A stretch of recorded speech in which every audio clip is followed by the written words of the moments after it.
Eu não orientei ela a falar, olha, escondi isso, Mas o que escondi você orientaria, por exemplo, tipo, sei lá, se você tivesse tempo? Se eu tivesse tempo, evitar ela falar do relacionamento dele com a ex-mulher, evitaria algumas Mas não é coisas. isso que, de certa forma, absolveu? Com a ex...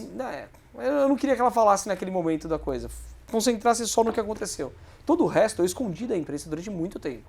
Tudo aquilo que você viu na série, os jurados só conheceram no júri.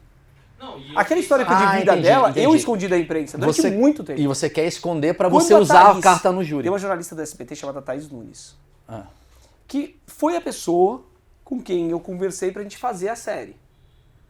Isso teve essa conversa com ela, a gente saiu pra almoçar, coisa e tal, ela queria ficar... O jornalista é meio chato, sabe? Então eles ficam lá perguntando, me dá entrevista, me dá entrevista. O tempo inteiro ela pedindo de entrevista. sim, tipo eu. E tipo, eu não vou dar entrevista pra ela. Ela não ia deixar ela dar entrevista. O que ganharam dando entrevista? Me fala, o que a Suzane ganhou dando entrevista? O que o Bruno ganhou dando entrevista? Vocês falaram do casal Nardoni. O que os caras ganharam dando entrevista? Nada. Nada, os caras só perderam. Os caras só perderam. Na hora H, ó, ali, ó. Pro cara é ruim.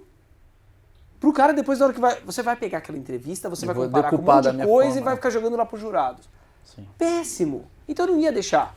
Mas eu tinha uma situação. Depois do júri, ela queria escrever um livro ou alguma coisa que ela contasse a história de vida dela pra filha dela. Porque ela tem um medo muito grande de nunca rever a filha. E ela quer que a menina faça o juízo de valor. E eu acho que tem razão. Deixa um dia ela... Vai ser uma relação extremamente difícil pra vida inteira. Sim. Afinal de contas, ela matou o pai. É difícil, mas é a história de vida. E a gente precisava contar essa história de vida. Você mesmo, quando começou aqui, chegamos aqui, não estava nem gravando, você falou, olha, porra, fiquei com raiva que você humanizou ela. Eu não vejo que eu humanizei, Maurício. Eu vejo que eu contei a história da vida dela. Que foi o que eu fiz para os jurados, mas sem o promotor saber. Na verdade, a acusação não sabia o que eu ia falar, ou que eu ia transformar isso. Porque você vai produzindo as coisas durante 4 anos, 3 dias antes do júri você tem que juntar aquilo que você vai apresentar para os jurados. Eu fiz isso, eu juntei. Você não pode apresentar nada no júri que você não tenha colocado no processo 3 dias antes. Mas você mostra pro juiz? Você junta no processo. E aí, todo mundo do processo, eu sei o que o promotor queria, juntar o que ele... Veja, eu não preciso colocar no processo exatamente o que eu vou mostrar, é o que eu posso mostrar. Eu só não posso mostrar nada que não esteja juntado até 3 dias antes do processo. Claro. Entenderam? Isso é o tríduo legal. Isso faz parte da regrinha. Para o promotor não saber que eu tinha feito vídeo 3D, fiz 2 vídeos 3D, custou uma grana, cara. Que eu tinha feito vídeo de 3D, que eu tinha pego um monte de imagem dela, antigas, tinha vídeos, que eu tinha e-mails, que eu tinha um monte de coisa para ele não saber exatamente o que eu tinha ali naquele momento, ou que eu tinha colocado, tinha passado para o Cabrini uma reportagem super importante para usar no júri, e o Cabrini foi lá e coloca isso no meio de um programa de prostituição que não tinha nada a ver com o caso. Então, o que eu fiz? Eu juntei 9 DVDs com imagens de tudo que você possa imaginar. Tudo que você possa imaginar. Cada DVD tinha mais de 1000 imagens. E renomeei todas com o número do processo, imagem 1, 2, 3, 4. O promotor, quando ele viu, ele falou, pô, mas como é que eu vou analisar tudo? Eu falei, olha, se o senhor que está num órgão que tem 3.000 promotores não vai conseguir, eu não sei. Sim. Eu tô sozinho na defesa, você tá vendo? Sou eu aqui, ó.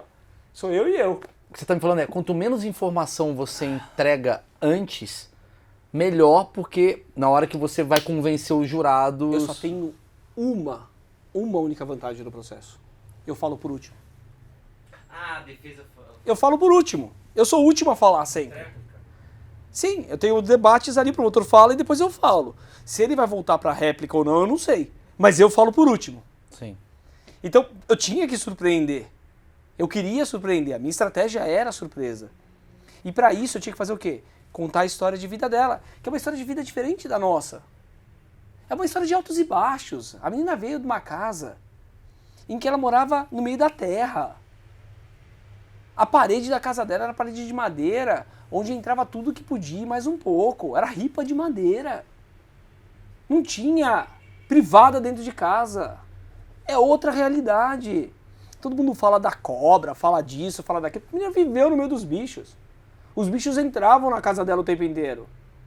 Então veja, é uma outra realidade. Eu precisava demonstrar que a vida da menina não foi uma linha reta que nem a nossa. Era altos e baixos, altos e baixos, altos e baixos, altos e baixos, o tempo inteiro. Ela conhece o abandono efetivo do pai. O pai, com 2 anos de idade, 3 anos de idade, ele foi embora de casa. Fugiu com uma amante. Ele voltou uma única vez, Maurício, pra pegar a única coisa que a família teve a vida inteira, que era um televisorzinho pequenininho. O cara foi lá, pegou o televisor e foi embora. Nunca mais voltou. Então quando a vítima vai lá e começa a xingar o pai dela, depois de, sei lá, quase 30 anos, depois quando foi os fatos, tudo aquilo volta na cabeça da pessoa. Pô, vou mandar você de... É que não pode falar essas coisas, mas... Vou mandar você pra família de bosta, de onde você veio, seu pai era um lixo, um vagabundo, essas coisas. Entendeu? Depois vocês cortam aí se vocês quiserem. Não. Mas, tipo, essas coisas, entendeu? Isso aí volta. Aí ela conhece isso, aí ela conhece o abandono afetivo da mãe, a mãe faz alienação parental, aí de repente ela conhece um amor absurdo dos avós, aí ela sofre um estupro, aí ela conhece o amor da tia que vira a mãe dela, aí ela vai pra prostituição, aí ela conhece um casamento realmente, uma vida de princesa, mas teve um puta de um casamento mesmo. Aí ela passa uma baita violência psicológica. Quando teve o fato foi em 2012, Maurício, ninguém falava em violência psicológica contra a mulher. Sim. Eu levantei esse tema em 2016 no júri, ninguém falava. Porque eu a chego história... na primeira entrevista do júri e falo, ó, hoje vamos acabar com essa violência doméstica. Hoje vocês vão entender o que aconteceu. Porque ali naquele momento eu podia falar, antes eu não podia falar.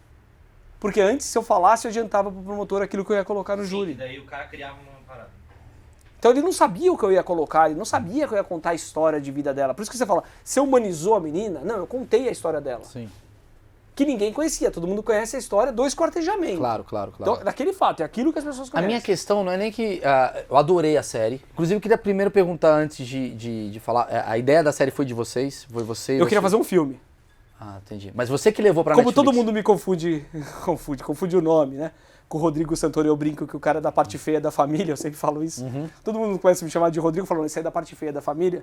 Sim. Toda vez eu falei, olha, eu quero que faça um filme, eu quero que o Rodrigo Santoro seja advogado de defesa. Ia ficar mais bonito. Mas você que levou pra Netflix essa ideia? Essa ideia de fazer... Eu levei pra uma produtora.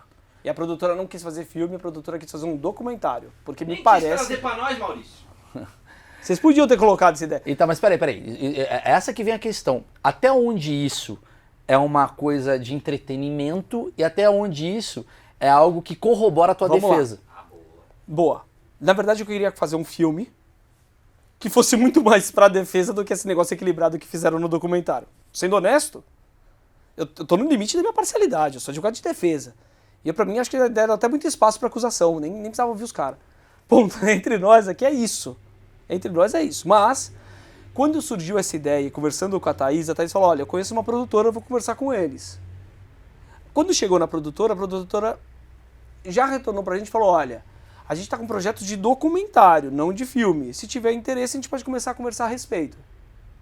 Só que a condição deles foi uma. Nós faremos algo imparcial, porque senão não dá credibilidade com o público. Senão você não fica Sim. durante não sei quanto tempo lá no top. A gente já tá puto aqui. Ia tá puto. Como falam que foi a entrevista do casal Nardoni, coisa e tal, que ficou todo mundo puto. Por outro lado,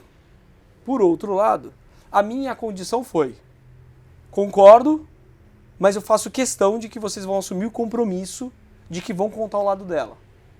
Então foi só essas as condições. Porque até então, Maurício, eu só tinha me lascado com a imprensa, assim, de contar histórias. Véspera do júri, 45 dias só preparando esse caso. Porque júri, não dá pra fazer tanto júri porque você tem que se concentrar muito na defesa. Só concentrado nesse caso. Perco uma tarde com a Record. Uma tarde inteira gravando pro Domingo Espetacular, acho que é o nome do programa deles.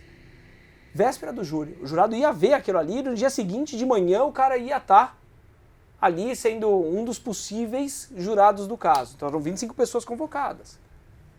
Não passaram 10 segundos da minha entrevista com eles. Entendi. Uma tarde gravando, passaram 6, 7 minutos com o promotor e 0 comigo. Aí eu fiquei puto, né? Esse dia eu fiquei... É aquela questão que você acha que, tipo assim, a narrativa quem cria quem tem o poder. É meio que isso, né? Então você sentiu a necessidade de expor o outro lado. É. Só que até onde isso... Desculpa te perguntar. Desculpa te interromper, na verdade.